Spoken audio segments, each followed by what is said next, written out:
Their planning commission. First thing we have to do is approve the agenda, so everyone can take a look. The most of this meeting is dedicated to the public hearing on the proposed zoning changes. We also have an update from Marcella and John and company. Stephanie, I think, is the company. I'll move to approve the agenda. Okay, great. Give a second. Second. Second by John. All in favor of approving the agenda, say aye. Aye. Aye. Any opposed? Okay, agenda approved.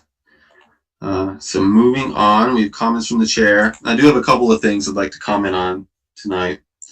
The first is, I was really impressed with the way that everyone responded when John brought up the parking issue.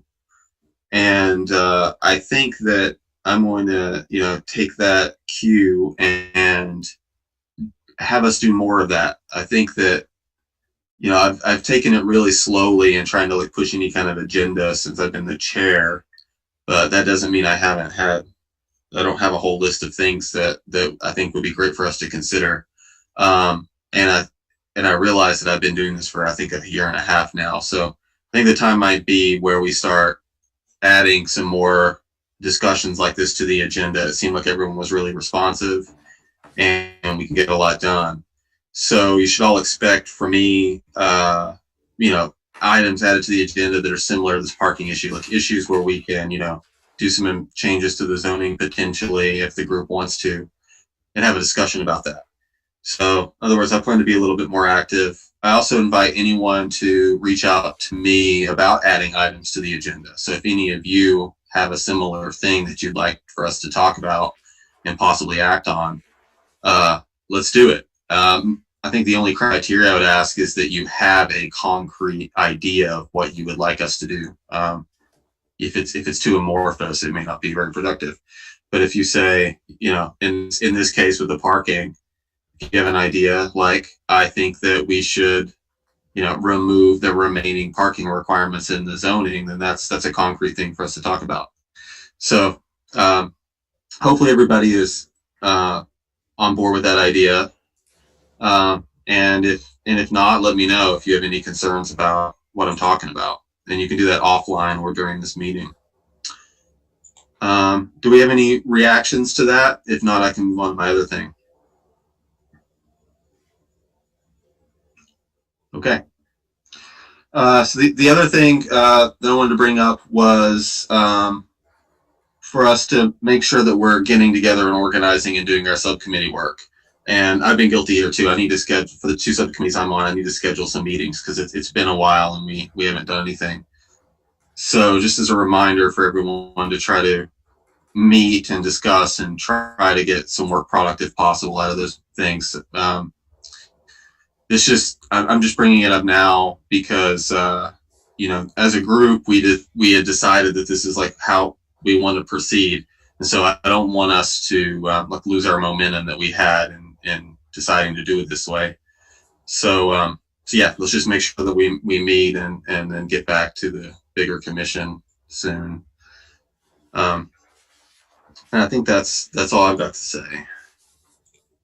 Does anyone else have anything to bring to the group? Planning commissioners? Okay. If I may, just very quickly, I happen to be personal friends with Barbara Connery, so I just texted her, and she said she's trying to join but is having trouble with the link. So I have forwarded Mike's email to me that provided the link, and hopefully she'll be able to join shortly. But she's assured me she's trying. Just FYI. Let's see. Yeah, in fact, she just she says she's not receiving email. Well, maybe I can figure out how to text her the link. Anyway, I will try to do this. We'll see. But she may be having just internet problems. I don't know. But anyway, she just texted to say she's not receiving email either. So, for whatever it's worth. Okay. Yeah. No, she's definitely missing here. I mean, I wonder if she's doesn't have internet connection. I wonder if that's why she's not able to get emails or make the link work if her internet is down. Just guessing.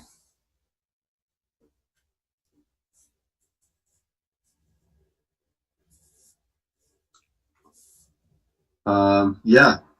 So yeah, hopefully she can get that sorted out and join us as we move along. Well, the next item on our agenda is general business from the public. The only person who's not a commissioner or staff here is David. So David, you didn't have I take it you're here for the hearing. You're not here for something else. So that's good. So moving along, we have to consider the minutes from December 14th. So everyone can take a look at what Mike sent.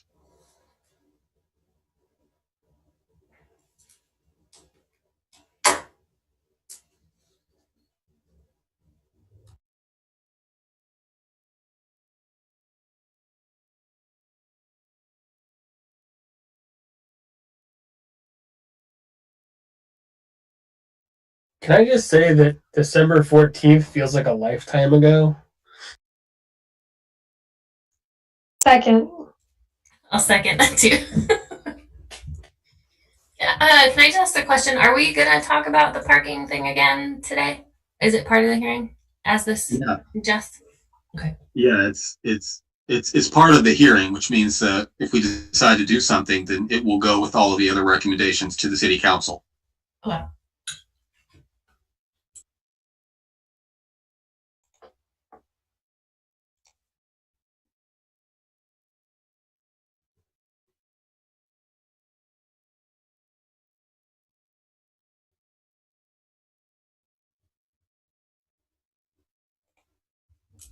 I wonder if Barb could call in just via one of those phone numbers. One of these phone numbers works, right, Mike? Yeah.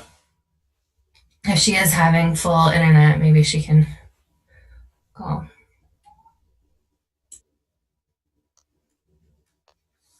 Yeah, that's a good point. If someone could try to let her know through text. Maybe David, you could do that. Let her know to use the call-in number. The meeting ID and the passcode.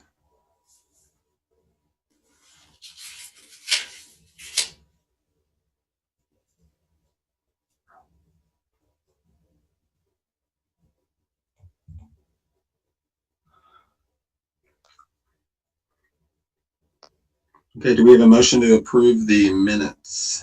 I'll move to approve the minutes. Motion by Marcella. Do we have a second? I'll second. Second by Stephanie. Okay. All in favor of approving the minutes from December 14th, say aye. Aye. Aye. Aye. Okay. Any opposed? Okay, minutes approved. Which brings us to the public hearing proposed zoning changes. This goes back a little way, so there's a number of things that probably feel even more ancient than December 14th that we will go over. With that, I'll hand it off to Mike so he can brief us on everything. Get this to jump back up. All right, so the hearing was going to be broken into just a couple of things. I'm going to go over a summary, and then we'll go through some questions. We won't necessarily have to have the public questions. It doesn't look like we'll have any public.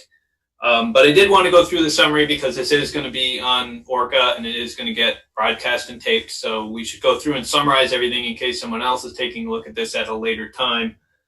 And then we can, after we've gotten through our questions, we can have that conversation about the minimum parking standards. So, and then finally at the end, if we are ready, we can vote tonight to send this to City Council, or we can have another hearing scheduled. We can make that decision afterwards. But let me quickly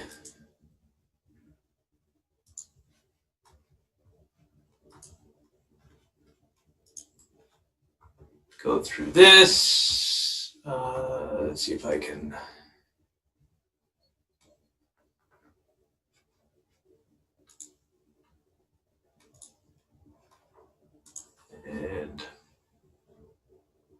So that should work. Let me know if there's anything not working. So the areas of primary change. So this proposed zoning update is really broken into 3 groups of changes. We've got the Sabins related pieces. We've got housing related pieces. And one part is due to statutory requirements. There were some statutory changes in the legislature last year, and we have to make changes to our bylaws to reflect that. And some other parts are housing related, but are not statutory requirements, but made sense to do them now because we are talking about making some changes to housing. We might as well make these other ones.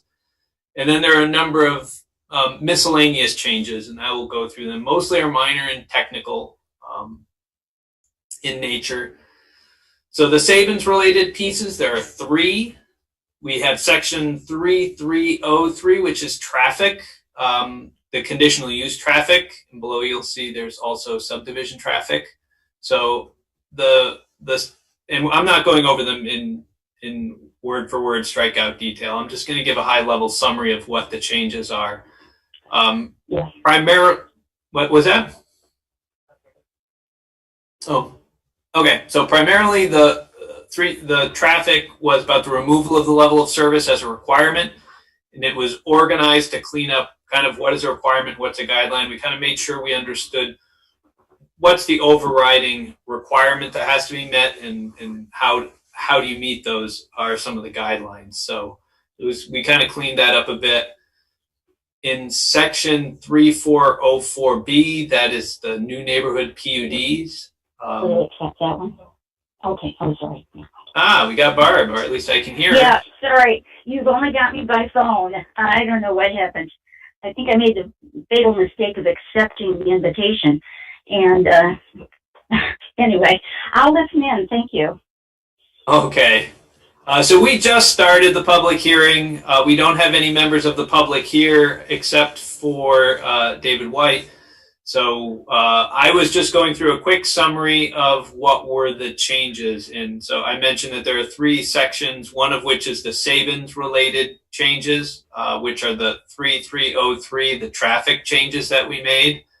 Section 3404, that are the neighborhood PUD changes, which only changed the applicability to exempt riverfront district, and also made a technical change of kind of replacing Urban Center 1, which didn't apply anyways. So really, the new neighborhood PUD is not changed at all. We just exempted riverfront district properties from that PUD as a requirement. And the third change was 3504 traffic, which is in the subdivision, and all we did was matched it to the conditional use standard rather than restating the requirements, because previously our 2 standards were slightly different. Under the required housing related pieces, they are in section 1203, which is about non-conforming parcels. Non-conforming parcels are your grandfathered parcels. So if you were in a district that has, say, a requirement that the property has to be 6,000 square feet, if your property was only 3,000 square feet, this rule explains what you can do on your property. And in this case, what state law says is that any parcel with access to water and wastewater must be allowed to be developed under state law regardless of size. So even if you were in a district that required 2-acre minimum lot size and you had a 1,000 square foot lot, which is substantially smaller, if it has sewer and water, it would be eligible to be developed. And that's what the state law said. And so the changes basically reflect that. The second set of required housing changes were figure 2-15, which is our use table. It's a big table. It's at the end of part 2. And what was required under state law is that any development of 1 unit to 4 unit buildings, so that's a single family house to a quad apartment, can no longer be denied for character of the area. which is a requirement that's under conditional use. So you can't use character of the area as a reason to deny a 1 unit to 4 unit project. And because of that, we proposed to change any of those from conditional use to permitted uses. And that's really just because if you can't deny them for character of the area, there's really not going to be a reason to deny it for conditional use. So it makes sense to make those permitted uses. The third set of changes from the state law changes last year were to accessory dwelling units.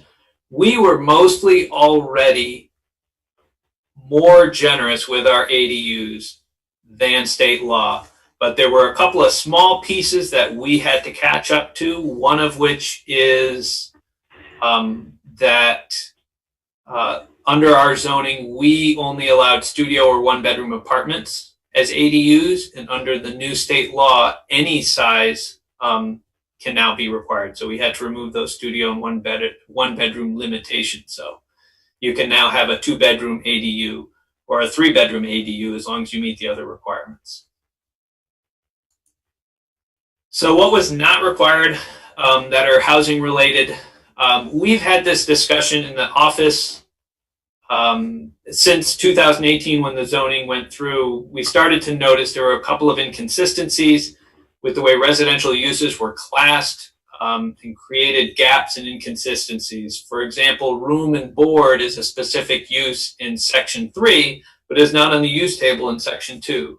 So we had a couple of these ones that kind of showed up in these different places, and there were gaps.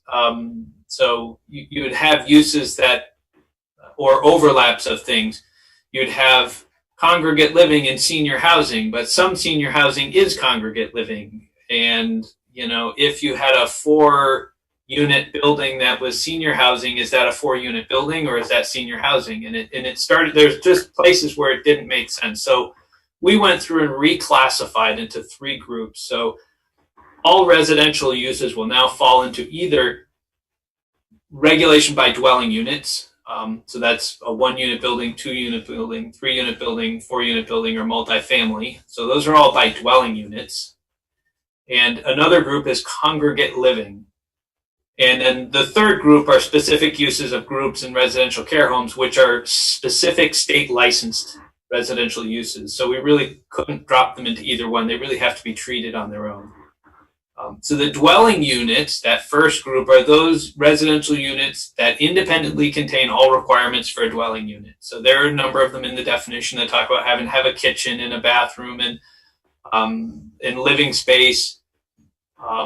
Whereas a congregate living arrangement is a residential use where you share one or more of those requirements. So if you've got a living arrangement where people share kitchen facilities, so you might live in a dorm room, but eat in a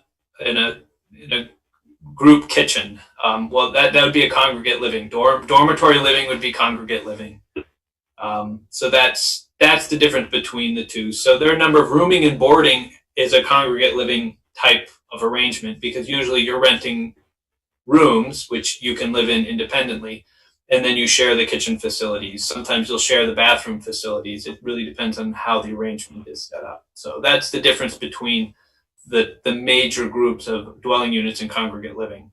And many of your different, some of your senior living may end up as a congregate living, some of them may end up as a dwelling unit, but we no longer look at senior living as a separate use. So because we rearranged these and made these changes, which the Housing Task Force supports, they supported this new arrangement. These changes led to a number of other places where residential uses appear in the document that needed to be changed. So figure 215, we had to rename the housing uses. In 3.3002D, that talks about density. That's how you calculate density. It's adjusted to reference the section 3111 and changes how density is calculated for congregate living. So that became a challenge, how to calculate density for congregate living, and we adjusted it to be using FAR instead of density, which works much better. Figure 313 renamed housing, so that's the parking. Figure 313 is about parking. So if parking stays, we would then have to adjust our parking table to make sure it talks about the dwelling units and congregate living. 3107 added residential care homes and group homes as they are both protected under the law. So 3107 used to only talk about group homes, and we added residential care homes into that same section. And 3111 used to be rooming and boarding. We struck that and replaced it with a discussion of residential uses generally. So that was another change. And the last set of changes for housing really just came down to definitions. Obviously, when you make all these changes, we had to remove a bunch of definitions.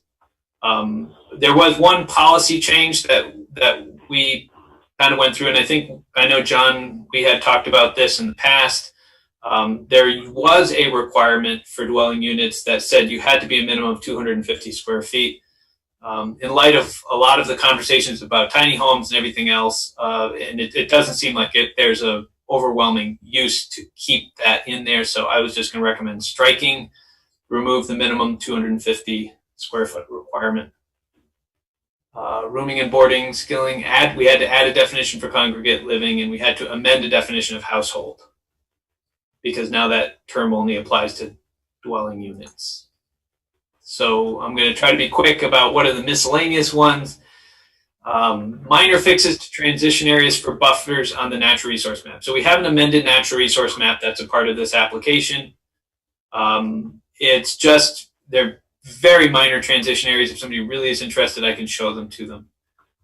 It's just a funky thing of the GIS as to how it had mapped it originally, and we had to fix it. We had to fix the design review boundary and district and neighborhood boundaries on the zoning map that were incorrectly mapped in September 2020.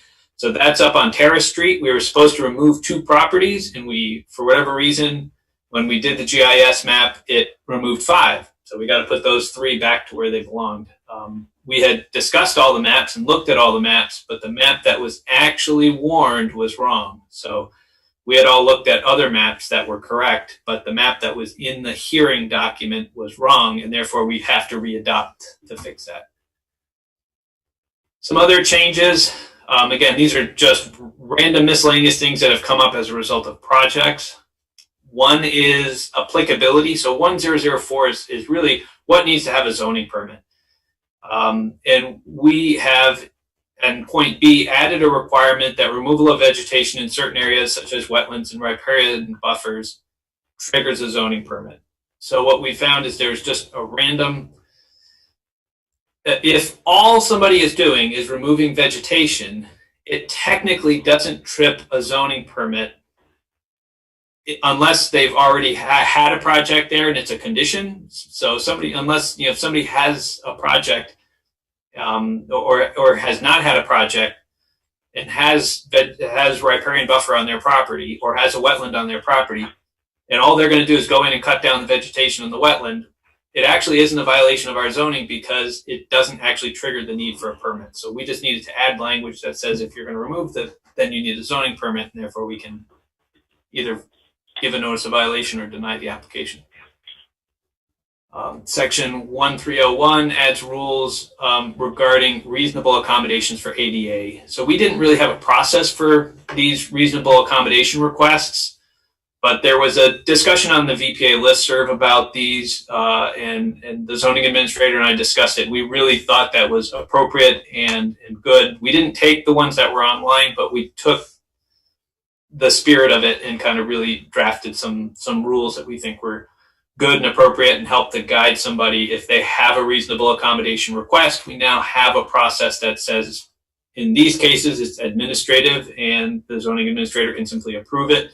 In other cases, it has to go to the DRB for them to work on making the approval. Figure 310 is just a technical fix. There's just threshold requirements in the left column of this table that says everything is greater than or equal to, but when you look in the right-hand columns, it's only talking about greater than. So we just had to make sure it matched that if it's talking about greater than or equal to in the left column, it's talking about greater than or equal to in the right column. So 3201L changes sign requirements to strike a provision that reviews content, which is now unconstitutional. So there was a Supreme Court case that said you can't review content, and we had this section in 3012L that talked about, very expressly talked about, you should review this content. And so we know that's not legal anymore, so we struck it. 3101E is striking a provision that allows 8-foot fences on Class 1 highways.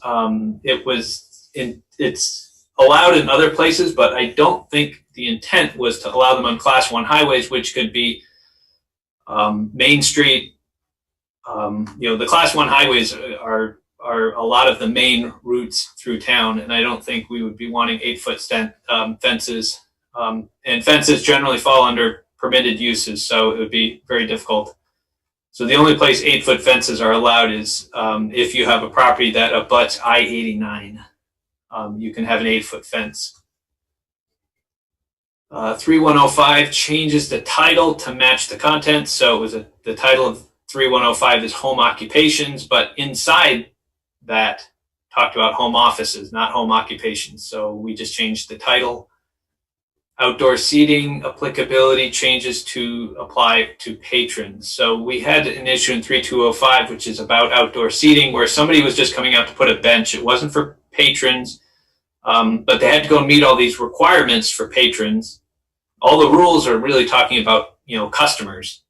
But if somebody just put a seat or, something for public enjoyment, then it still had to meet those requirements. So we just made an adjustment to have those outdoor seating requirements really apply to projects that are addressing patrons. 3301A clarifies applicability of conditional use. Because 3301 just said it's really the applicability for conditional use, and it says anything in Part 2 or on the use table needs to meet these requirements, but there are a number of places with reference to that. So this is really just a cleanup to refer to the fact that there are other places where you may end up needing to do conditional use review as well. And we added river hazard areas to the natural resource requirements for new subdivisions. So part of our NFIP requirements is we are supposed to have minimize projects and impacts on river hazard areas. And they aren't addressed in our river hazard regulations because they were supposed to be addressed in our zoning and subdivision regulations, but we didn't. So we just added them in here. Probably won't make a big difference in most projects. And then lastly, we had to change a number of definitions, or we had to change a couple of definitions, one of which was for accessory structures. And the definition of accessory structures refers to items that are detached. But if you look throughout the zoning, we have a number of attached accessory structures. So it's kind of an oxymoron to have an attached accessory structure when by definition accessory structures are only detached. So we struck detached from the accessory structure definition. So that is a quick, or as quick as I can make it, summary of the changes, and certainly we'll go back to taking some questions here, but if there's a member of the public who is viewing this at another time and is interested in asking questions, you can email me at mmiller@montpelier-vt.org, and I can answer whatever questions you have. These are also all located online. If you go to the main page for the city website, you will find that there is a link on the left-hand column near the bottom, and it'll have the proposed zoning regulations, and you can click on that, and it will give you copies of all the documents, the new natural hazard map, the new zoning map, an abbreviated version, which is usually the easiest one to kind of get through because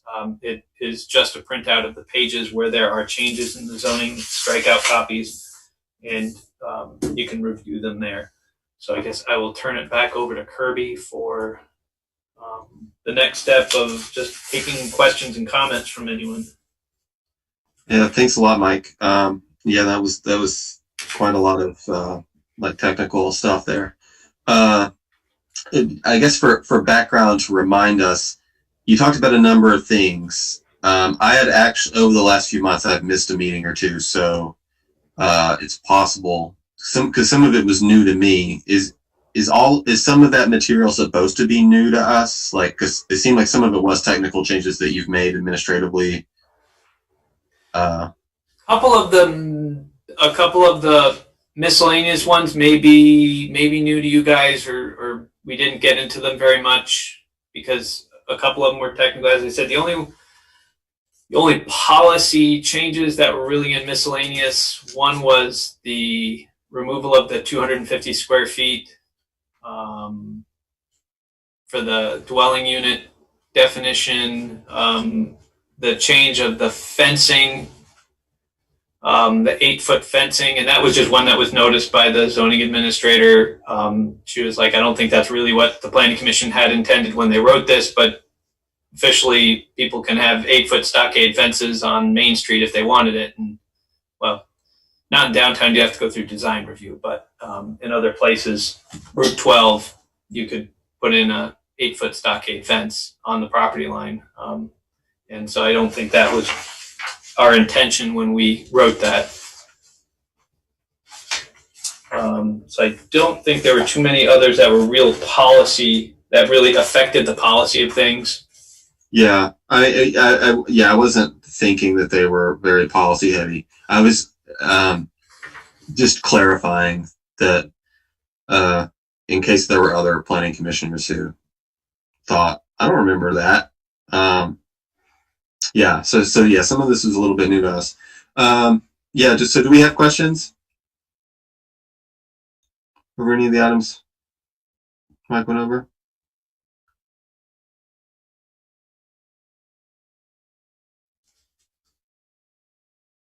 Okay. Do we have any? Do we have any discussion over any of these items, or is there anything that anyone saw that gave them concern?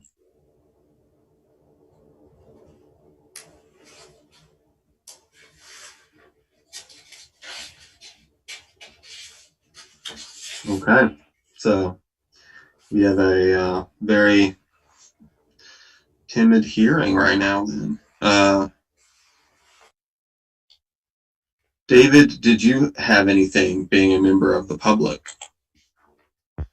No, I'm mostly here to listen, and if there are any issues that come up, I'm happy to offer my 2 cents worth, but not hearing any currently. I'm fine. Thank you for asking. I mean, I think part of the reason that, like, for many of these things, we have gone over them before, and as Mike was just saying, a few that we haven't were mostly technical. I didn't personally have any issue with it. I think what Mike did was wise, because you're related to the traffic changes, right? Like you worked on something similar to that. So again, just to remind people, I represent the city as my client on this, and my particular role is related to the Sabins pasture project. So it's both the traffic related and the PUD related provisions that I'm here to support. Right. Yeah, and I think that's pretty well settled from what we decided to do with that. So, okay. So again, before we move on, I'll ask: does anyone have anything about any of the items Mike went over? If not, we'll move on to the parking. That was what I was going to ask about. I was going to say, did I miss the parking or what? Yeah, okay. Nope. Yes, anyone? Barb? Did you have something? Sorry? I was asking if you had something because your phone logo just popped up on my screen. And Sorry. Nope, I don't. okay. Not a note, because we've already discussed them for the most part. There were a few surprises for me too, but I understand that a lot of that was administrative. Thanks. Okay. Well, with that, we'll let it go. Thanks a lot, Mike, and we'll talk about the parking requirements. I'll I'll try to give my attempt at a background and then let Mike or John take over, because was suggested by John at our last meeting, which was about a month ago. So we are considering removing what remains of the parking requirements in our zoning.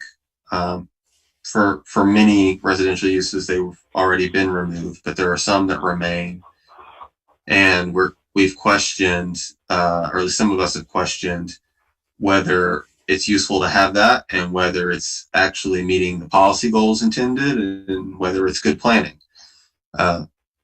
So with that, if Mike or John, either one of you guys want to come in and start the discussion. May I just inquire quickly, because are you intending to have any kind of motion on the zoning changes that Mike talked about tonight? Public hearing. I'm just trying to decide whether it's worth my staying in this meeting or not. I mean, that's fascinating as it is. Yeah, so it's looking like now that we're going to, it looks like we're going to approve those. There's been no one's voiced any concern with any of them. So, unless something totally unforeseeable happens to, by my estimate, we're going to approve those. We may also add to them a removal of the parking requirements in the zoning as well. Okay. I kind of object to that in terms of if we were to add that now without further discussion. I think that's premature. Right. Everything else has been discussed.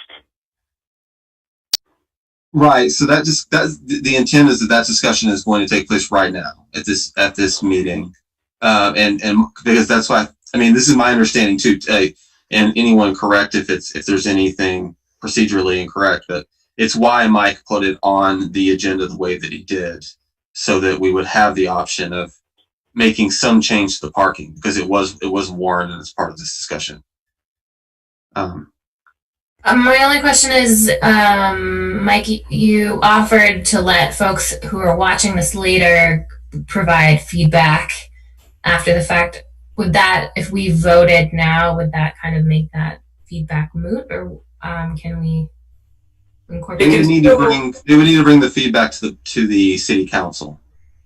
Oh, I see. Okay. Because it would not be too late for someone to provide feedback after seeing what we've said.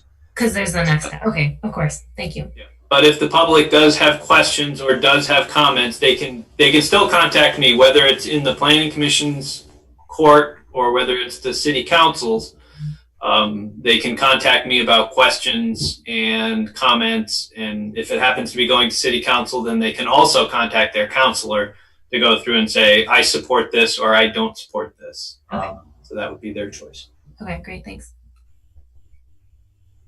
So I guess I'll just throw in really quick. What we're talking about in parking is in section 3011. That is where almost all of the parking requirements exist, or in that one section, page 3-22 in my version of the regulations. So anyone either at home or any of the planning commissioners wanted to look that up, that's where it is.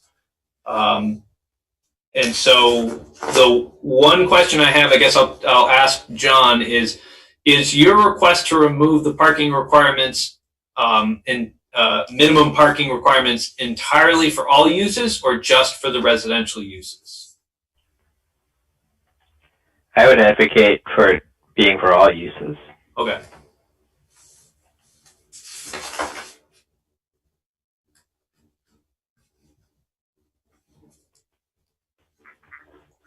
Yeah, so that everyone knows, along with the Zoom invite tonight, Mike sent us a link to additional documents, and one of those documents would be draft zoning changes abbreviated. And these so probably wouldn't be in the abbreviated version. These would not be in the abbreviated version because I don't think we have proposed changes in this section. Well, I found it in that document. Okay. Unless I'm looking at the incorrect thing. It's on page 10 of that document is where 3011, well, that's part of 3011. It actually starts earlier than that in the document, but there's the figure 313 minimum parking ratios table. Yes, So I think. Okay. Okay, so that does show just the minimum ratios table. So earlier in that chapter, there's 3011.c, which talks about the minimum amount of parking requirement. So what we would probably do, because we had talked previously about if we did this, then we lose some of our strength on being able to regulate, because currently we have a minimum and a maximum parking. And so people have to fall in between those two guardrails for the amount of parking that they have. If they want to have more than the maximum amount of parking, then they have to go to the DRB and justify it. So if we removed our minimums, we would no longer have the maximums, because the maximums are double the minimums. So if you were required to have 2 parking spaces and you wanted to have 5, then that's more than double. So you'd have to go to the DRB. So what we would have to do to figure 313 would be probably to double all those numbers and change the title of it to say maximum parking ratios. So that way, if we wanted to maintain that maximum parking requirement, we would just keep this same table, just adjust it to say maximum, and finagle with the numbers on the inside. That would be my suggestion. If we wanted to remove minimums but keep maximums, we would make an adjustment to that table. So there are ways of working around that to do it. The policy side, I guess, is whether we should is a separate policy question. I think there are ways of making it work in the zoning to do that. Mike, can I ask a question about that before we move on? If we make that maximum, but then say for financing reasons or what else, if the developer is required to put in more more parking, then they would have to apply for a waiver or variance in order to do that. In section D of that talks about maximum amount of parking, creation of more than twice the minimum parking. So we would have to just adjust that to say creation of parking greater than what's on figure 313 shall be approved by the DRB in accordance with the following: that the applicant shall submit a parking study demonstrating that additional parking is necessary, and that the development review board may condition approval of any parking in excess of the minimum on the additional area being surfaced with pervious materials and being phased so that the construction only as warranted to meet future demands. So they have options for conditions. Those aren't requirements, but the DRB can look at what is talked about in that parking study. And it's clearly left vague. There aren't really good standards in there. I don't think we spent a lot of time talking about these when these were presented to us in, well, it was probably 2015, 2016. So there's probably room for making some improvements to that section to give it some guidelines. What is the DRB using to make that determination? Right now, I don't see a lot in there that would give the DRB the ability to say no. Usually you want to have something to be able to put your thumb on to say, nope, you didn't meet that requirement. Seems to be as long as you have a parking study demonstrating that you need it, that the DRB really doesn't have grounds to deny it. I guess our attorneys on the board can opine on that, but that'd be my thought. It would be nice to have a requirement in there somewhere. The only thing I can think of is I could see a denial because the DRB decides in its own discretion that the study does not show that it was necessary. But that'd be it. I think it'd be arguing about what the study says.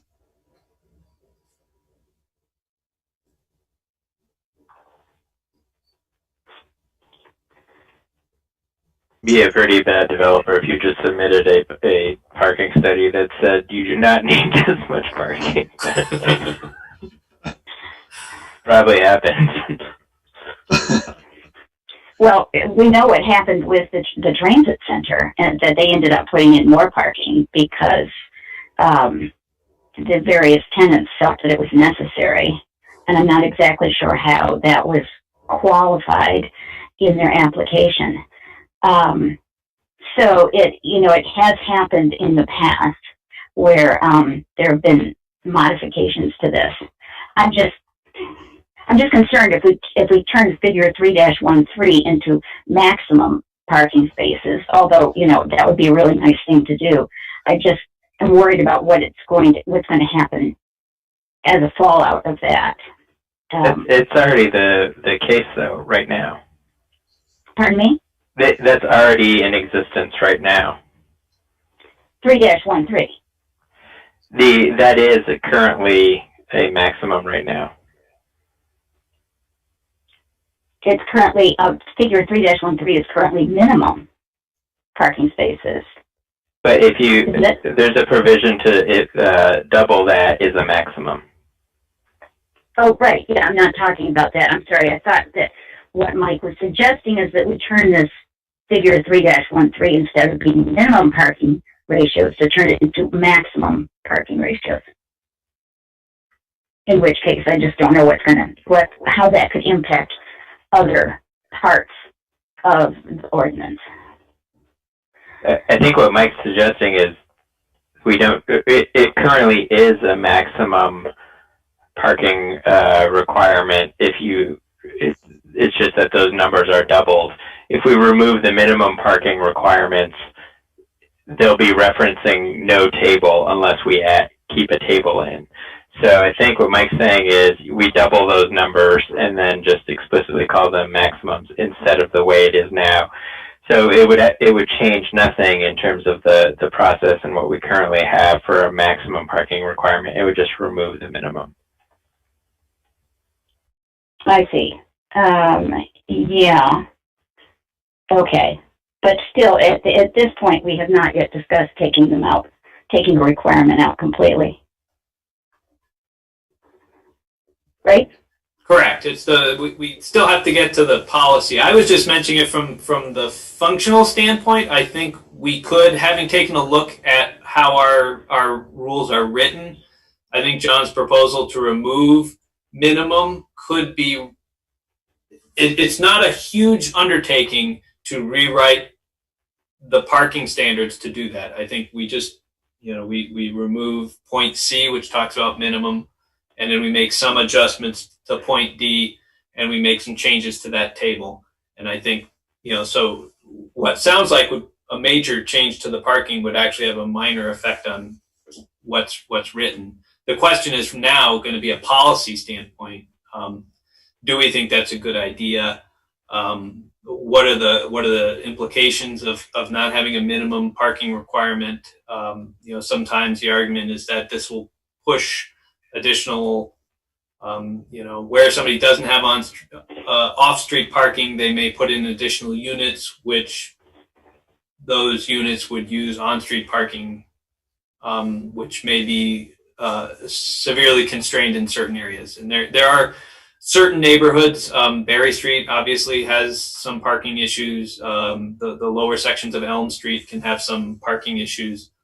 But I think by and large, I don't see as many problems, but I don't live in town, so I don't necessarily see all the problems that exist. So, Mike, isn't there a way for people who can't meet that parking requirement, particularly downtown businesses, to pay a fee to the city in lieu of providing the parking? That was under the old zoning. So that's gone completely? I didn't realize that. Yeah, that was gone completely, and we rewrote when this was passed in 2018, Urban Center 1, Urban Center 2, Urban Center 3, and Residential 1500. Those four neighborhoods, or those four zoning districts, were exempted from the minimum parking requirements. Right. I understand that. So now the transit center did not need to get any approved parking for their project when they were they under the new zoning or the old zoning? They may have been under the old zoning. So if the transit center came through today, there would be no discussion of parking at all. They would tell us what they're doing and have to meet any environmental and impervious cover requirements, but they wouldn't have to justify meeting a minimum parking standard. Yeah, but isn't that parking waiver available for occupancies outside of those zoning districts? For example, a multifamily that is located in Res 3000 or Res 6000, and they don't have sufficient off-street parking. Weren't they able to also apply for a waiver? They can apply. Pay a fee? They can apply. There is no fee, but they can apply for shared parking, so they can make arrangements with another one to locate somewhere else. So point E talks about shared parking if you can't meet the minimum parking. So we'd have to probably review whether that's even needed. If we didn't have minimum parking, there probably isn't a need for a shared parking requirement. But there is a discussion of how to do shared parking, and let me see if there are waivers. I do not see waiver requirements in the parking. So it looks like you would have to either meet it on, the way the rules are written today, you'd have to either meet the minimum or get a shared parking arrangement. Mm-hmm. In your experience, has this been a barrier for anyone developing multifamily housing? In the past, it was. It used to come up quite a bit because the way the old zoning worked, and I don't want to dwell too much on the old zoning because it's not here anymore, but the old zoning had it for certain cases in certain ways, and so every once in a while we would get a project that would come through. I can remember one on Main Street in past the library, but before the roundabout, in that area there, somebody had an extra unfinished space, and so they wanted to finish that space and put an apartment in it. And it turned out they could do the apartment, they could meet every single requirement, but they didn't meet the parking requirement, and it didn't qualify. For whatever reason, they were one of the technical ones that couldn't qualify for the parking waiver. And so they ended up getting kind of caught up because they really couldn't meet the parking requirement. And it was a location where they could do a new apartment in the downtown, walkable. And that was kind of what everybody said was, hey, this is downtown, it's walkable. I've got a tenant who isn't even looking to bring a car, and it kind of got stuck. So it does, certainly in the downtown, it becomes a really big, certainly in the downtown, Urban Center 1, Urban Center 2, Urban Center 3, you don't want to have the parking requirements. That absolutely has been the correct decision. Sure. We really should be looking for shared parking opportunities, public parking opportunities to deal with any parking issues. You don't want everybody to have individual parking lots. That's yeah. For suburban development. Right. So we handled that by taking out those minimum requirements for those districts previously. Yeah, and I can remember another project up by the college that had some parking issues.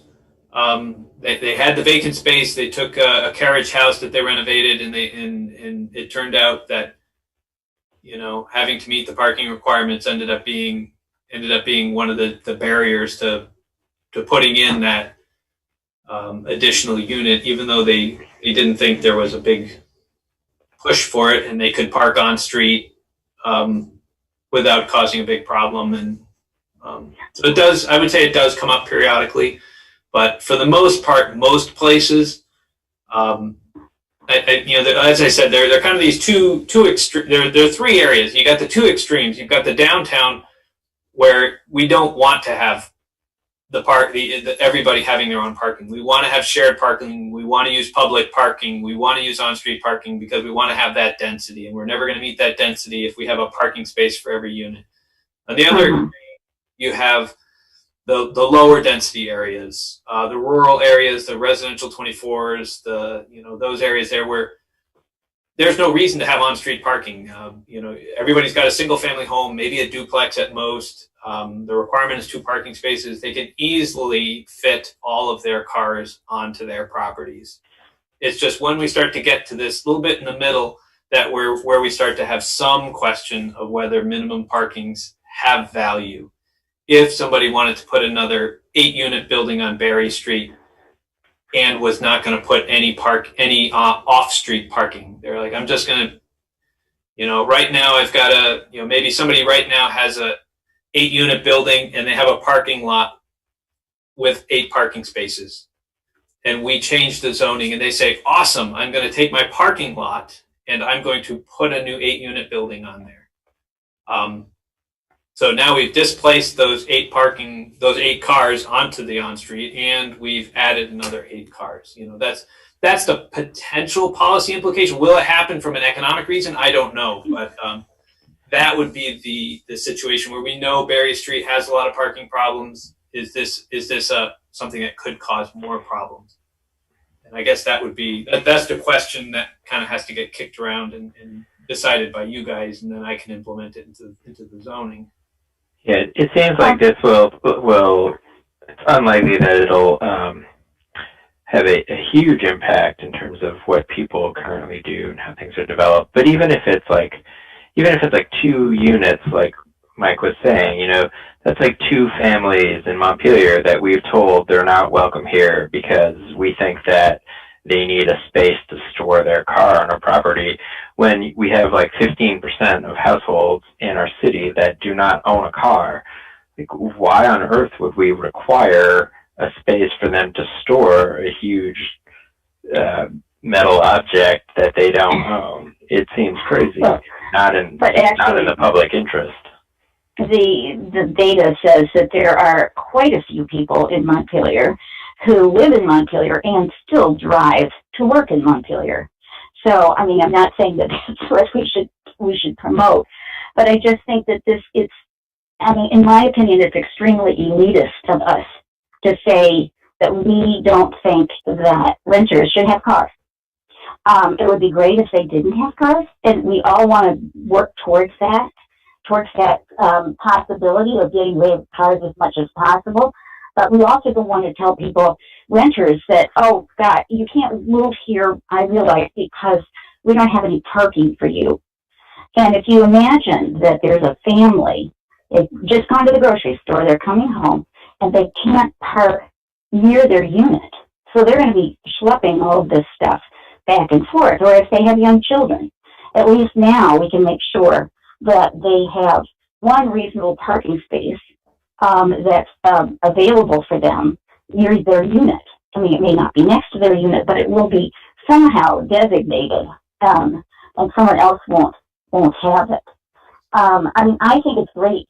I really like the idea of limiting parking and reducing parking, but I think the idea of then pushing it onto the street is not the right move, because it also actually makes the streets much more unsafe, frankly. Particularly in residential areas. Sorry, Barbara, I'm just going to stop you. That is not true. About streets being unsafe with on-street parking. The likelihood of fatal collisions on streets with on-street parking are far lower than they are on streets without on-street parking, because travel speeds are much higher. I'm not talking about vehicles. I'm talking about pedestrians. It's more dangerous for pedestrians. That's not true. What I'm saying is if you're a pedestrian on a street with on-street parking, you are far less likely to be mowed over by a vehicle and die from it, because vehicle speeds are far lower.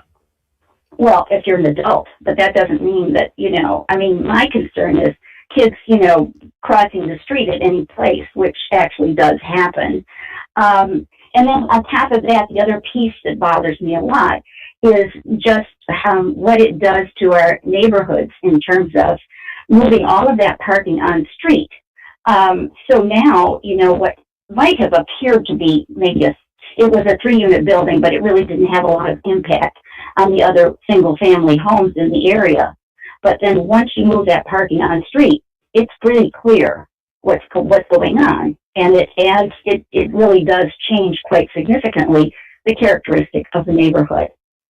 So it's, I wrote a note to the transportation subcommittee, but I have to say that in 30 years of renting units out in Montpelier, we had 6, now 7 units, and no one was carless.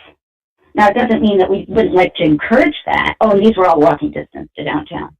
So it doesn't mean that we wouldn't like to. Can I jump in encourage that for a second? Yeah. Yeah. So on your first point about equity and cost, I think I was actually thinking about that in the opposite way, which specifically to say that if you have a unit that doesn't have a parking space, you're not going to be able to charge as much for that unit. So there might be a cost savings there. I also think if we're able to promote infill development, housing in Montpelier is extremely expensive. And if we're able to promote infill development that might not have been there otherwise, we might be able to get in some additional units. We're working, everything we do in that direction, adding additional infill and more units, is working to reduce that cost. And I have no problems with on-street parking. I recognize that I'm someone who used to live in Chicago, and I understand that that's a lot different than Montpelier. But it's also, I think, part of the reason that we have such a nice downtown, and for a town the size that we have, it's amazing that we have the level of density that we have in any case. But I think if we really want to keep encouraging that, this is a way to do that, to help that infill. And I don't have any problem with cars on streets. And I think if we can do that and get more housing, we're actually helping people. So what do you say to the family who basically has to park their car a block away and take their groceries to their unit? What do you tell those people? Oh, sorry, you just don't, have this extra space. And I find that. Yeah, I don't think having to walk a block is an issue. Maybe that's just me. And for some people, if they have an accessibility issue, I understand that might be different. But I don't think for most people, I don't think that's a concern. That's the current situation now. I feel like that's a red herring. Like, if Montpelier becomes a successful, if we do grow and we do become more vibrant, have more people, there's an infinite demand for free parking directly next to where you want to go and where you live. And if we're working towards building a community where you don't need to own and operate a vehicle, then let's do that. To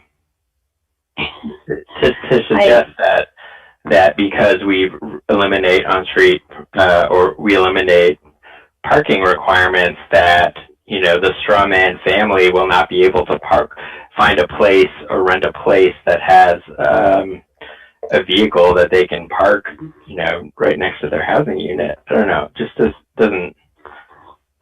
You might think it's a straw man, but I'd say that it's probably quite a few families who are renting in Montpelier. You've got 2 young, small children, and you've got to be able to get back and forth to your car. That sort of becomes a big issue if you're going to require them to park on the street somewhere. We're not taking anyone's parking units away or requiring anyone to park on the street. We're just saying you do not need to build a parking space if you don't need one for your housing unit or whatever other use you have. Because I think we've shown, we have, I don't know what now, 60 years or 70 years of data of parking usage, and we've shown that government is terrible at predicting the amount of needed parking spaces for every single kind of use. Yet we just try to predict it, and it just doesn't make any sense. Yeah, well, to me, it doesn't make any sense to be so restrictive in terms of what we're providing for renters. Because 50% of our people are renters, and that means that there is a huge demand right now for parking spaces. And we already have a city where visitors come in and say, "Oh, I can't find a parking space there, so I'm not going to go to that shop." I've heard that from retail people in various locations. It's like people said that they just wouldn't come. So meanwhile, we're going to add to that burden of on-street parking by adding in residential units. I mean, the other thing that we did do when we changed the zoning was we allowed for those parking spaces to be behind each other. So if you have a long driveway, you could have 4 parking spaces in it. Which was not, I don't believe that was the case before. I believe you had to be able to get access in and out. And Brandy definitely wanted to do that, but we said no. So we can have stacked parking. It just allows for everyone to have a unit off the street. And then, not even getting into the whole snow removal thing, because that means that at night in the winter, we only have half the on-street parking available, because the other half is forbidden. So, that becomes an additional unit. Additional issue.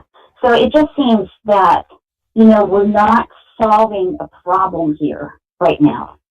We could certainly add some language in, which would allow for, if somebody said, "I'm building this 8-unit building and I'm marketing it to people, they're small units, I'm marketing it to people without cars. So therefore I don't need parking." We could allow for a waiver situation where they would be able to build that building without cars, but without spaces for parking. But to just automatically say, well, it won't be required, you don't even have to pay attention to a prospective tenant. You don't have to care that they might need a certain kind of parking. It just seems, I don't know, as I said, a lead. Like, what public purpose are we serving by requiring individuals to create parking spaces whether they need them or not?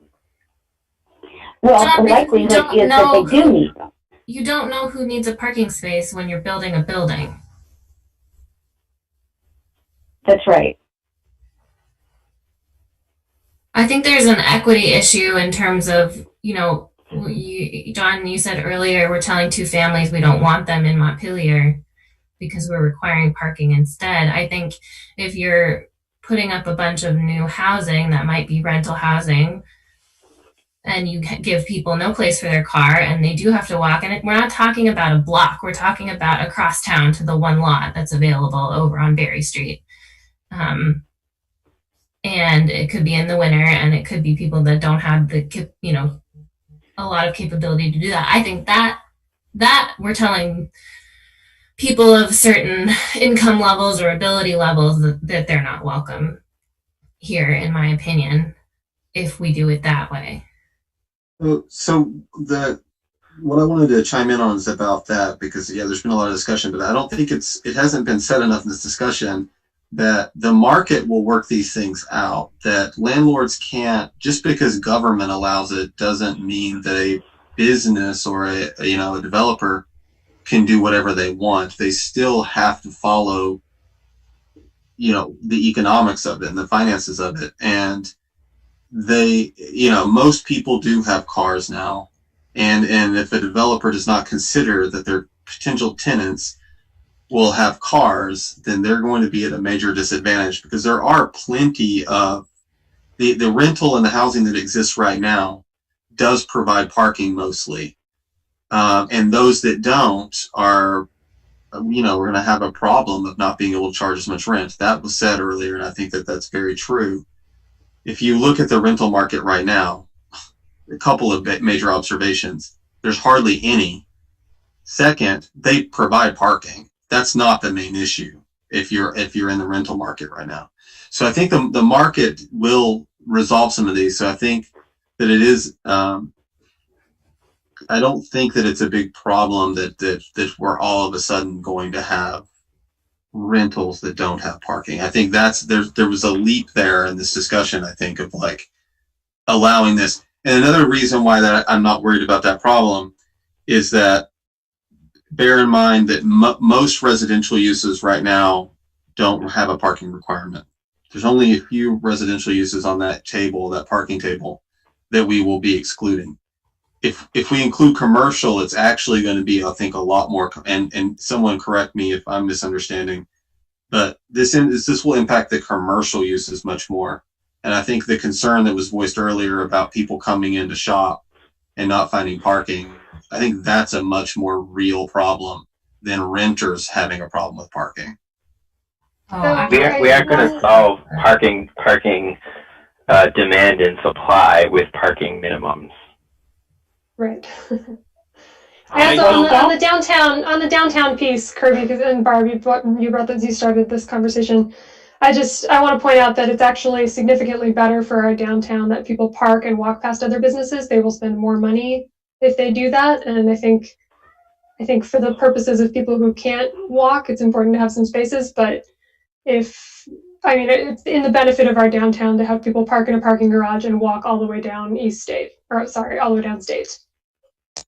Yeah, I mean, I certainly agree with that. To congregate our parking wherever we can. It's just that I would rather not see streets used as for that congregate parking. I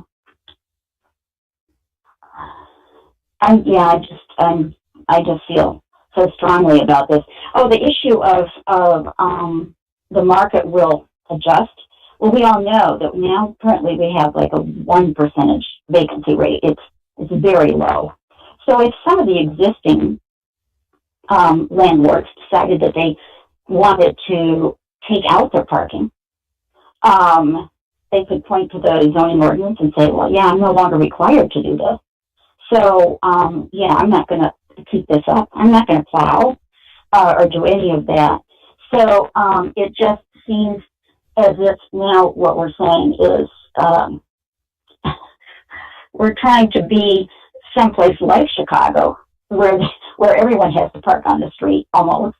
I think what you're describing is a healthy market, though, where some landlords will decide to build more housing, and therefore the city would have more housing.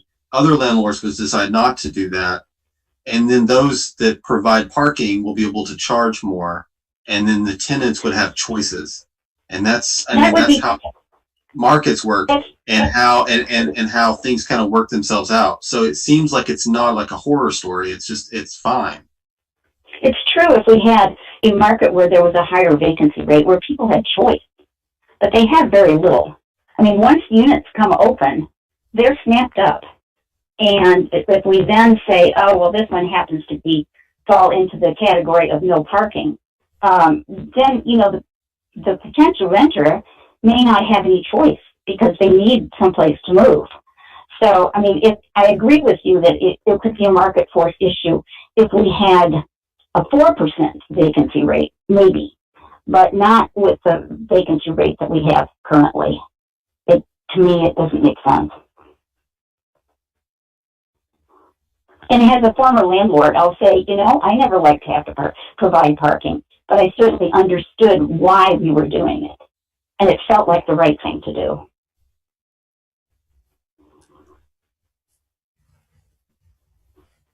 I guess I'll comment on, in light of Kirby's comments. I mean, the high cost of free parking, Donald Shoup's, treatise on it.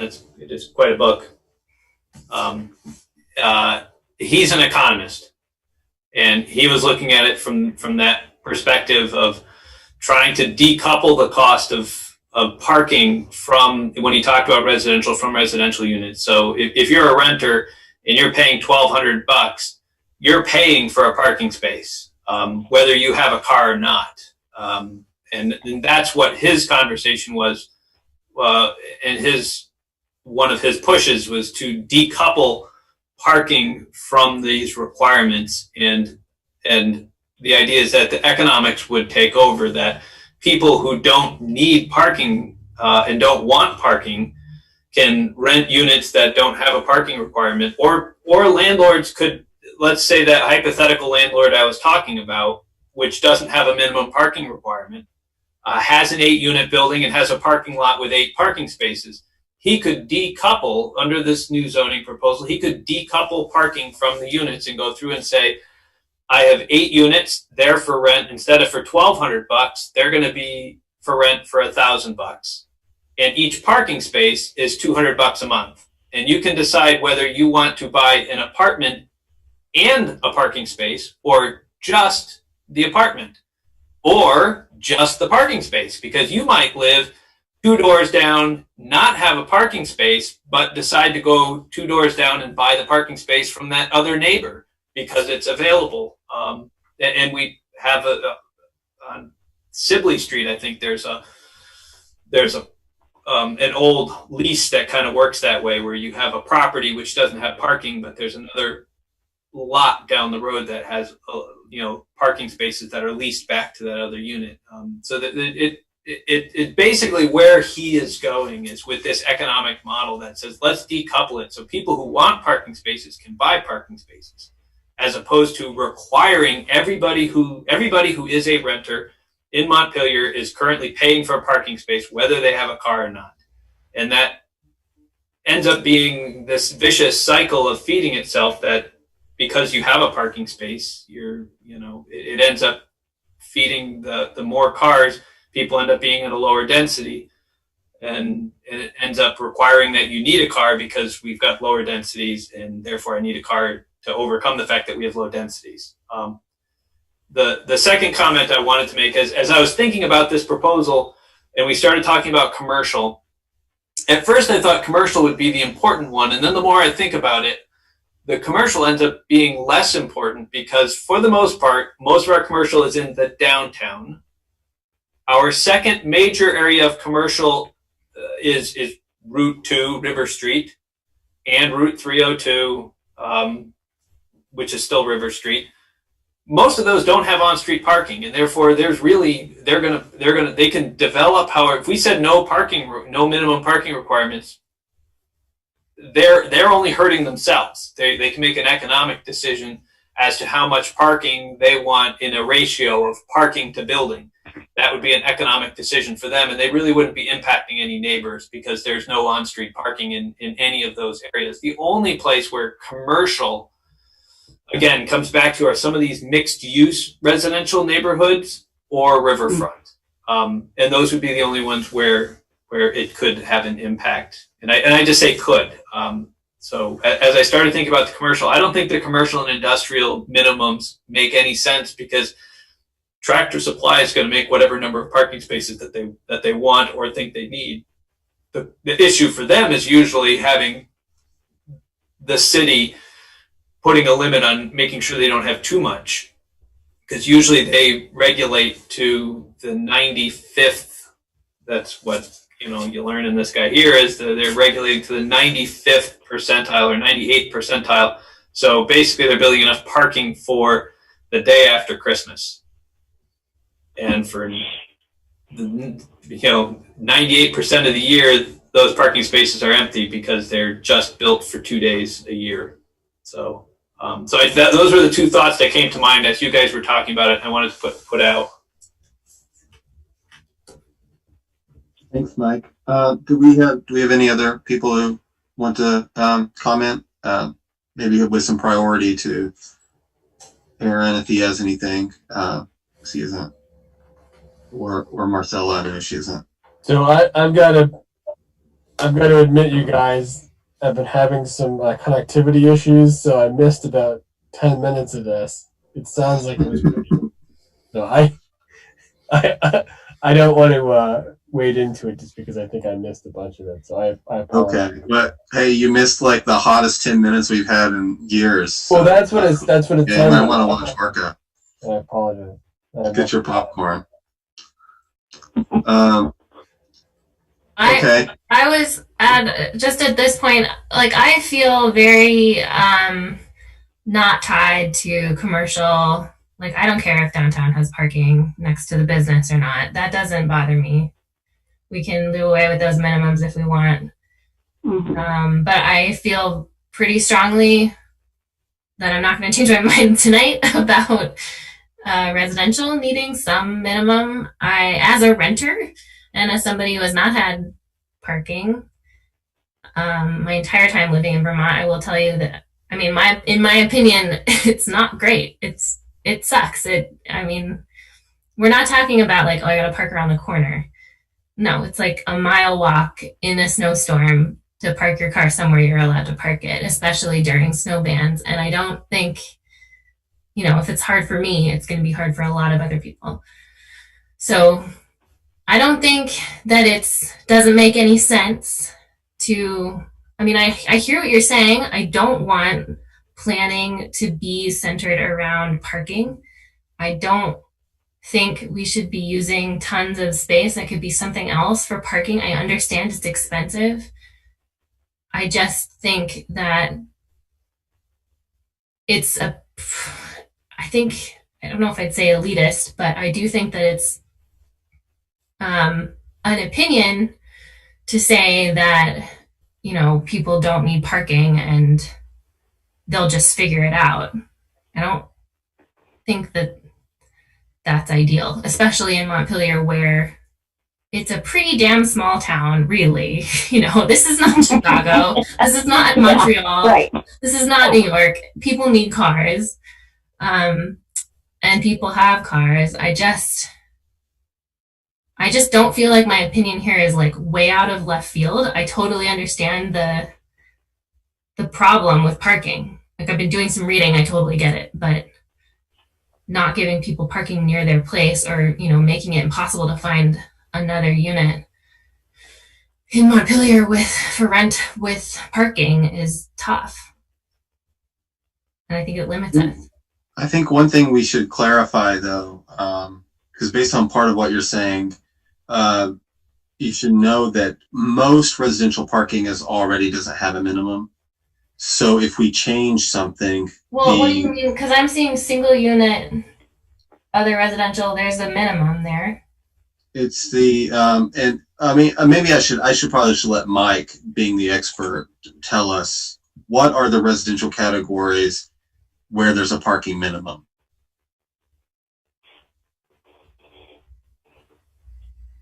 Mike?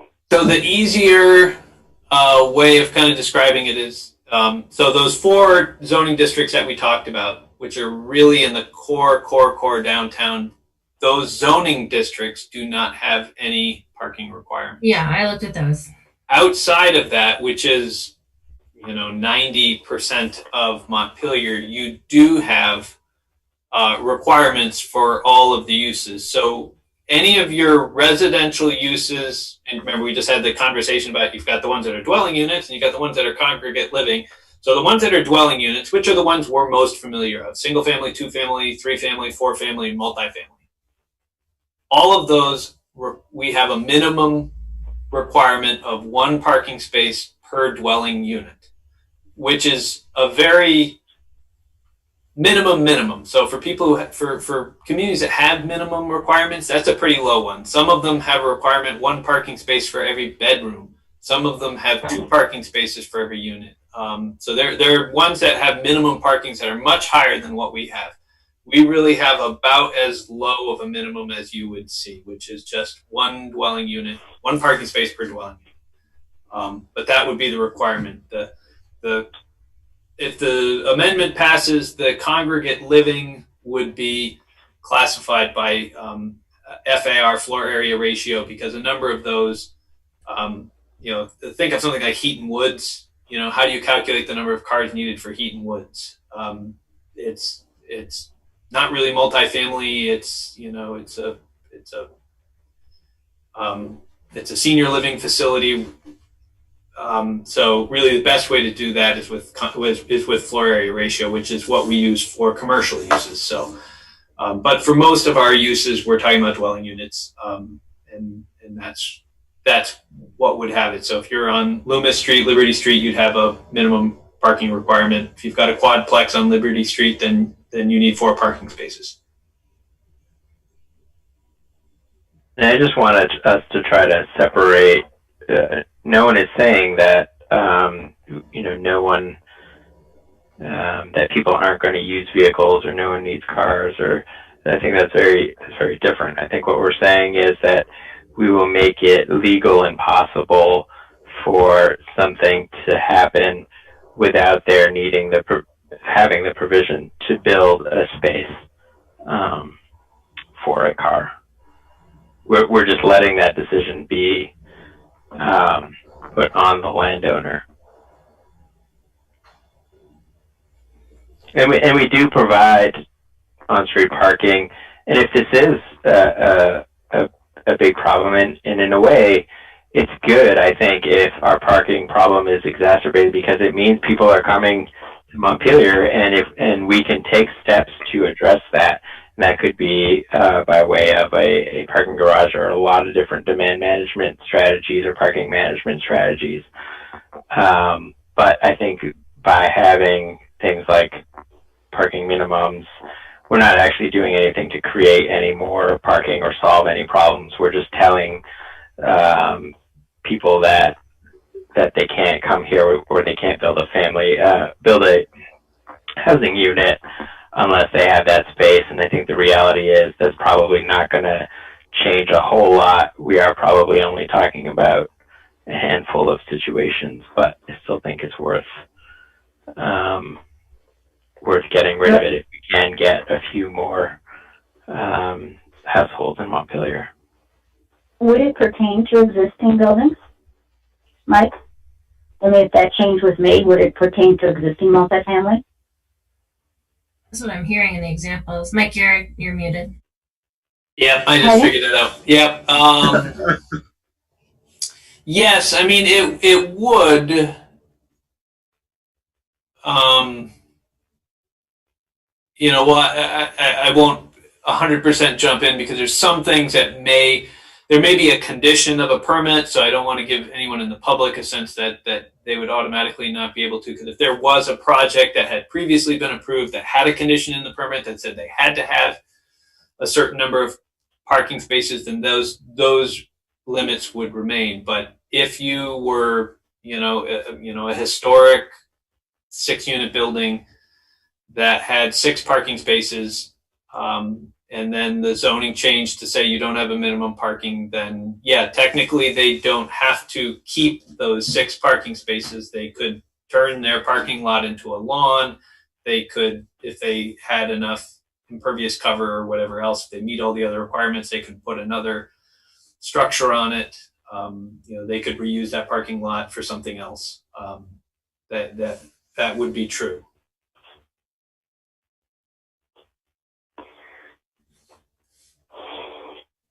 Okay, so I think we need to wrap up the discussion, because we actually do have an item after this, and we want to make sure that we get a vote on for the sake of the public hearing, because it's, obviously it's not just parking. So yeah, if anyone has any final or original things, let's go ahead and do that, and then if not, we can start thinking about a motion. And I think that just procedurally, it might be a good idea for us to try a motion on, well, we can talk about it, but I know in the past when we've had different options, people haven't liked that we've explored every option. So I just want to put out there that there's the option of doing it with all commercial only, or getting rid of all parking minimums, or just the residential ones. Everyone should keep in mind all those options when we go to vote and talk about which version you would prefer. And with that, do we have any final comments? Well, I know I've had way more than my share of discussion on this, but I will use just one example. I live on Liberty Street, and we currently have parking on both sides, which means that it's great traffic calming, because, only one car can go through at any time. But I live within a block of the elementary school. So during the times when school's in session, our street is, covered with parking that's produced as a result of teachers that need to, come to school and all of those various issues. So we already get that overflow from the on-street parking. So what happens then is, what would happen if the increase there was an increase in number of units along here. And then all of a sudden, the people who were living here, and if they were going to rely on-street parking, they're getting pushed out. So it's not like we have a lot of choices. We just don't have, we don't have a parking structure, or we don't have off-street parking lots where people can park legally. So anyway, I will stop. Thank you, Kirby. I agree that, the options is a good way to look at it. We might want to vote on options. Okay. Yeah, by the way, I used to live on Loomis Street, closer to the school than Liberty, but everyone had off-street parking, so it didn't affect my life that the streets were all busy during school hours, by the way. Just, but, totally anecdotal. So, okay. Let me first ask, what people are the most interested in. Are you the most interested in getting rid of the minimum parking requirements, changing the table to maximum, keeping the maximums, but getting rid of those parking requirements for everything? I take it. I mean, I sense that John and Stephanie, and I'll put myself in that group, are in support of getting rid of all of the parking requirements. But what are other thoughts about it? I know Barb, you would be opposed to it. Marcella mentioned that she doesn't like anything that touches the residential part. Aaron, where are you at, Aaron, so that we know what kind of... And Stephanie, also, I made an assumption about where you stand, so feel free to let me know that too. No, that's fair. I mean, sorry, Aaron, you can go first. No, I was just going to say, I think I echo a lot of Marcella's concerns about this. I mean, I think fundamentally, without getting into the weeds too much, I guess I would just agree with the general tenet that the commission should be wary of tinkering with parking regulations as a way that has impacts, whether intended or not, that it sort of, I guess, for lack of a better term, sort of creates social engineering within the town. And if the town wants to institute policies and programs that try to get people less dependent on cars and encourage less car use, that's great. But I don't think parking is a mechanism we should use to do that today. So I guess I would say that's what we're doing today. That's what we've done. Yeah, I agree with that. That trying to regulate parking is actually the social engineering. I think leaving it alone is the whatever the opposite of elitist is thing. The thing you just said, sorry, Kirby. The thing you just said. Everyone on my street had off-street parking, so it didn't matter to me. It didn't affect my life that the parking got busy on the street during the day. Well, I was subtly making the point that some of the problems that Barb's bringing up in her hypotheticals aren't actually problems. But you illustrated my point in that you owned a house, or maybe you rented. No. I was a renter, and all of the properties around that part of Loomis Street and Liberty Street have parking. There's a lot of rentals. But they all have off-street parking already. So sure, but if we're gonna try to create a community that doesn't have that, then when you do have other things that put pressure on street parking, including snow, the people who don't have the off-street parking are the ones that are going to be, it does affect their life. I mean, to say that I have off-street parking, so I'm good, is not. I see what you're saying. I don't see us making this parking change as actually resulting in a whole lot of new development. I just don't see that as likely at all. Then why are you doing it? Because it might allow some more units. And it also gets us out of the business of trying to have the city decide what parking needs exist when we're not actually capable of doing it. I mean, there's a whole bunch of non-developed stuff downtown that doesn't have requirements for parking. And what would Sabin's pasture look like if there's no street parking over there. What if they decided not to do parking? It's an awkward lot. It'd be easier if they didn't. We know that they are, though. We've heard about what they're planning.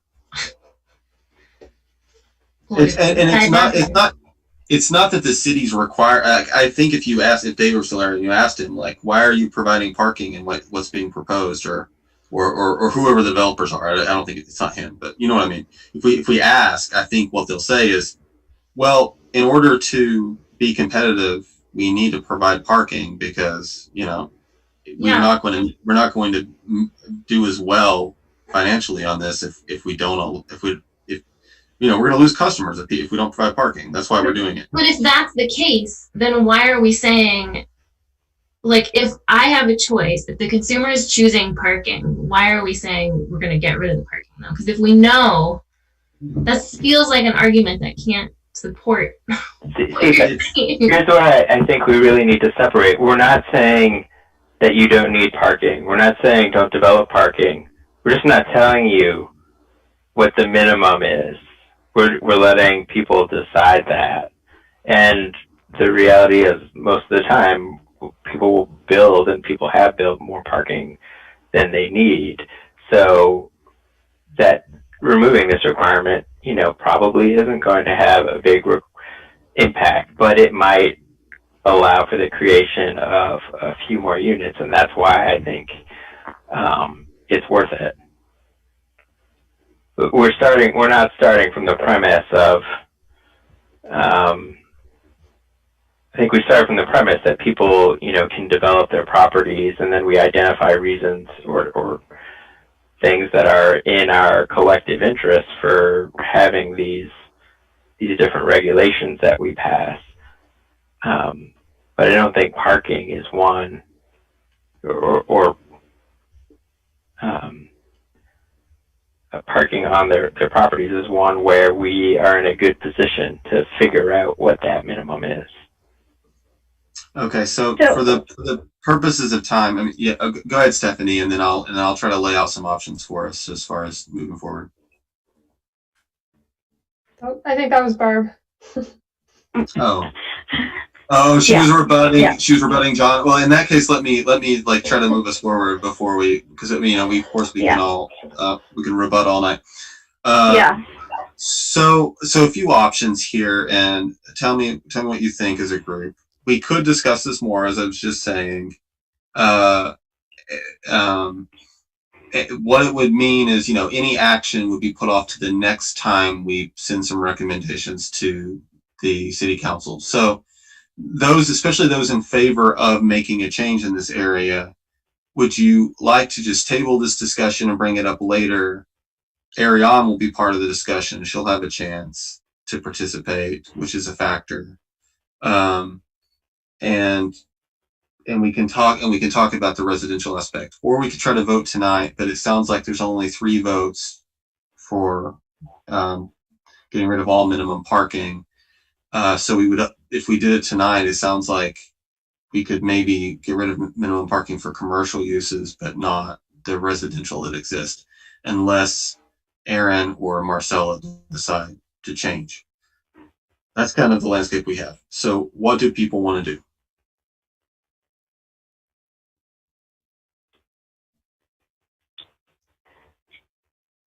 Well, I would be in support of tabling it so that we can get more real data and information before we act on it. Well, I think at this point, functionally, I think we're going to have to table it anyway. I don't think we're going to get anything passed. But I do, one other thought that's spinning around in my head. I just want to say that Marcella, I hear what you're saying. I don't disagree with some of the arguments that you're making at all. I think in this case, I'm not sure that this is the right policy to fix the issue that you're talking about. I'm not sure that it's actually having that impact. If you don't have a parking space now, then it didn't help. So I'm not sure if this is really the right solution. I certainly lean towards something like a parking garage downtown that people could park in overnight when it's snowing, but I just don't think that this is going to fix the problem that you're having.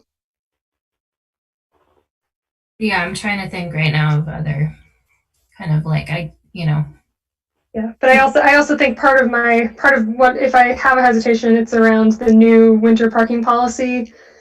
So now if you have a car and you have to park on the street, you have to move your car every single day, which is like, if you don't normally drive your car, that's a lot different than just having to move it when there's a snowstorm, which is only an occasional thing, as opposed to now having to switch the side of the street that you're on every single day. I mean, I don't think that policy specifically considered people who actually had to park on the street. Okay. No, because it was assuming that there was an off-street parking requirement for residential. Right. I think that policy assumed that people were parking not on the street at night, which is not specifically the case. Okay, let's, what do you say we, is everyone okay with, we'll remove this, from our consideration for this round, and we'll put this on the agenda for next week, or next meeting, I should say. So, sorry, minor thing to add to that.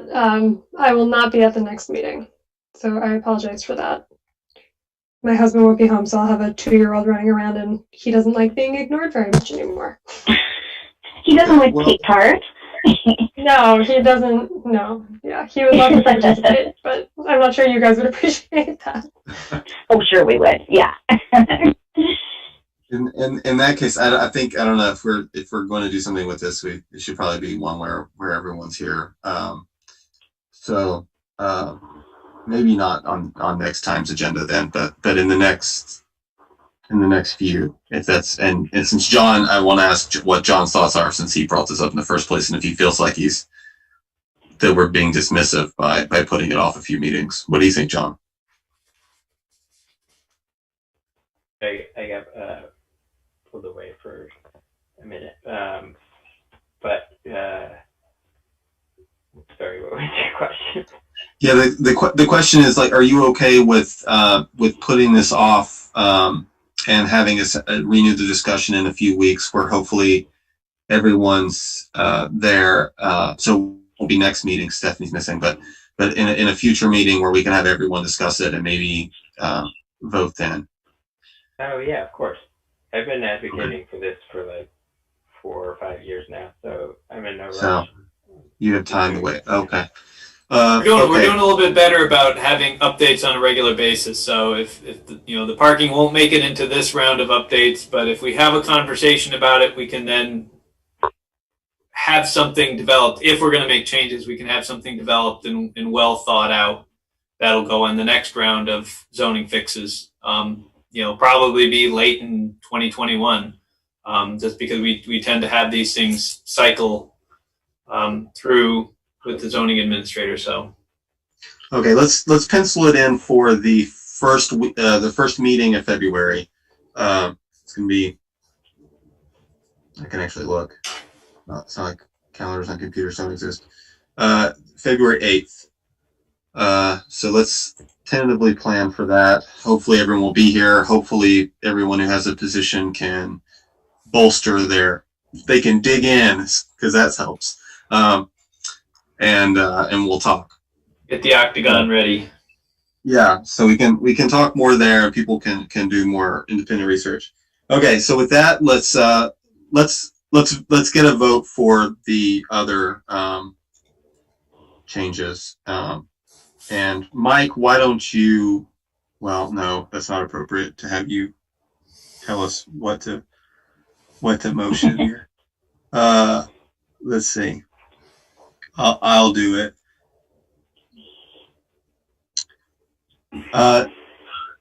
Do we have a motion to propose for the city council to make the changes as briefed by Mike earlier in this conversation, but excluding any changes to zoning that were not briefed by Mike? I'll second. Parking. Okay. Can't you make the motion, Kirby? Or would you rather have us do it? Why don't you do it? Better to have somebody else do it. Yeah. All right. I'll make that motion. I'll second it. Yeah. Okay. So we have a motion from Barb, second by Aaron. Again, this is, to move to make the changes that Mike briefed us on, but to not change parking other than I know it's complicated, but Mike did make some minor changes to parking and what he briefed, and we do want to make those changes, just not anything more. So maybe it might be just clearer to say the motion is to forward the proposed draft to the city council for consideration. But does the proposed draft have something regarding parking? I mean, It does, outside but of what you not briefed us affecting on? the minimum. It doesn't affect the minimum parking. Okay. It was the proposed draft that you guys were presented. Okay. So we have a motion from Barb and a second from Aaron. I think we all understand what we're doing. Those in favor of the motion? Or is there any discussion? Just stop it there. Anyone interested in discussion for that motion? Okay. Those in favor of the motion, say aye. Aye. Aye. Any opposed? Okay. So we're moving that batch of proposed changes to the city council. And that ends the public hearing aspect of our discussion. And what's left on the agenda is a brief. And if you guys if we want to kick this to the next meeting, that's totally fine. But the continuity and structure subcommittee, we're going to give us an update. We had received about a month ago an Excel spreadsheet from Marcella. Do you guys feel like you have enough time to go over that, or do you want to put it off?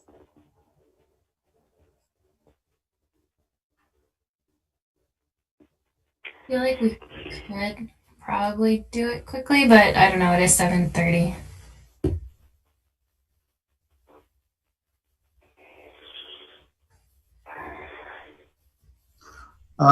Let's just. I think we're all worn out. Let's put it off, and we'll do it first thing next meeting. Yeah, is that okay? Can I ask one question?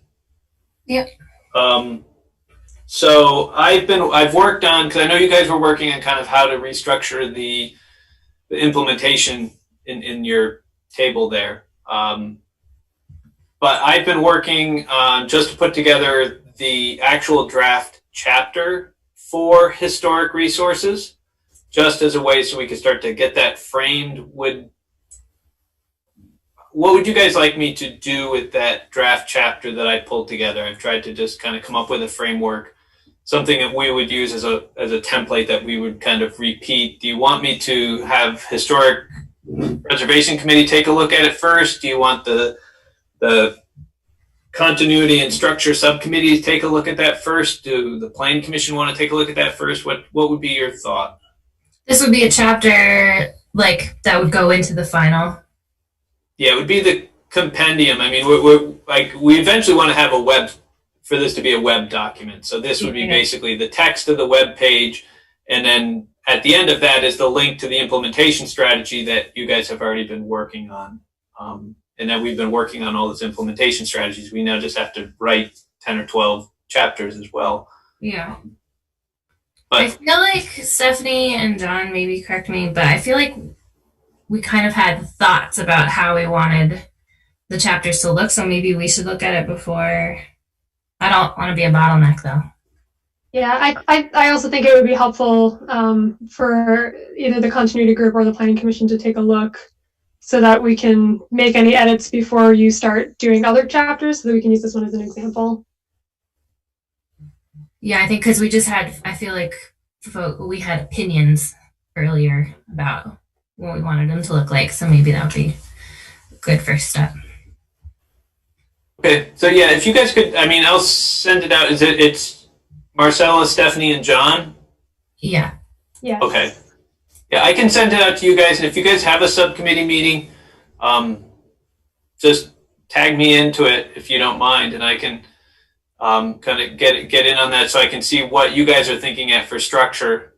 Because eventually, over the next 6-8 months, we've got to work out the 10 or 12 chapters as well as wrap up the last of the implementation strategies. So we'll have our work cut out. But if I've got a template, then I can start to throw that at a few people to work on. Okay. So I will send that to you. Thanks. Thanks, Mike. Okay, so yeah, that works out well. We'll hear from that group at the next meeting. Hopefully, you guys will have time to also go over this draft chapter, and so that'll give you a good example, so that it kind of becomes more concrete for us, like what your ideas are. So that sounds good. So with that, do we have a motion to adjourn? So moved. Okay, moved by Stephanie. Do we have a second? Second. Second by Marcella. All in favor of adjournment? Say aye. Aye. Aye. I. Okay, so we are adjourned. Thank you, everyone. Very interesting. Great to meet you. Yeah. Have a good birthday week. Thanks, Kirby. Thanks, everybody. Yeah, happy birthday, Mike. Thank you. Oh, yeah. Were you 32? Yeah. My 20th anniversary of my 32nd birthday. Awesome. That's pretty close. Well, enjoy it. Yes, yeah. Bye, everyone. Bye.